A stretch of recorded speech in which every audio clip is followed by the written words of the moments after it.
Hi friends, அஸ்ஸலாமு அலைக்கும். இன்றைக்கி சனிக்கிழமை வழக்கம்போல் ஹஸ்பண்ட் சந்தைக்கு போய் மீன் வாங்கிட்டு வந்திருந்தாங்க. மீனே பார்க்குறதுக்கு புதுசாக இருந்துச்சு. இது என்னப்பா வேறு மாதிரி இருக்குது அப்படின்னு. இது வேறு மாதிரிலாம் ஒன்றும் இல்லை, இதுக்கு பேர் மடவா மீன், ஆற்று மீன், குளத்து மீன் மாதிரி டேஸ்ட்டு சூப்பராக இருக்கும், ட்ரை பண்ணி பாரு அப்படின்னு சொன்னாங்க. சரி, ஓகே. நம்ம ஆற்று மீன் குளத்து மீன் அப்படின்னாலே காரம் புளி எல்லாமே கொஞ்சம் தூக்கலாக செய்வோம்ல, அதே மாதிரி சின்ன வெங்காயம் எல்லாமே கட் பண்ணி போட்டு தக்காளி காரம் எல்லாமே நல்லா தூக்கலாக வச்சு செஞ்சுருந்தேன். டேஸ்ட் ஆனால் சும்மா சொல்லக்கூடாதுங்க, அவங்க சொன்னது மாதிரி சூப்பராக இருந்துச்சு. மீன் வந்து அவ்வளோ சாஃப்டாக அப்படி பஞ்சு மாதிரி இருந்துச்சு, சாப்பிட்றதே தெரியல. குழந்தைங்களுமே நல்லா விரும்பி சாப்பிட்டாங்க.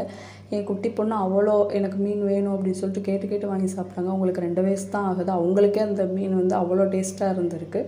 அது மாதிரி மீன் குழம்புல போடுறதுக்கு எதுவும் வாங்கிட்டு வரலையா அப்படின்னு, இல்லையம்மா மறந்துட்டு வந்துட்டேன் அப்படின்னாங்க. சரி, ஓகே அப்படின்னு சொல்லிட்டு வெண்டைக்காய் கொஞ்சம் இருந்துச்சு. இது ரெட் கலரில் இருக்கிறது என்னென்னு பார்த்தீங்கன்னா தண்டங்கீரையோட தண்டு.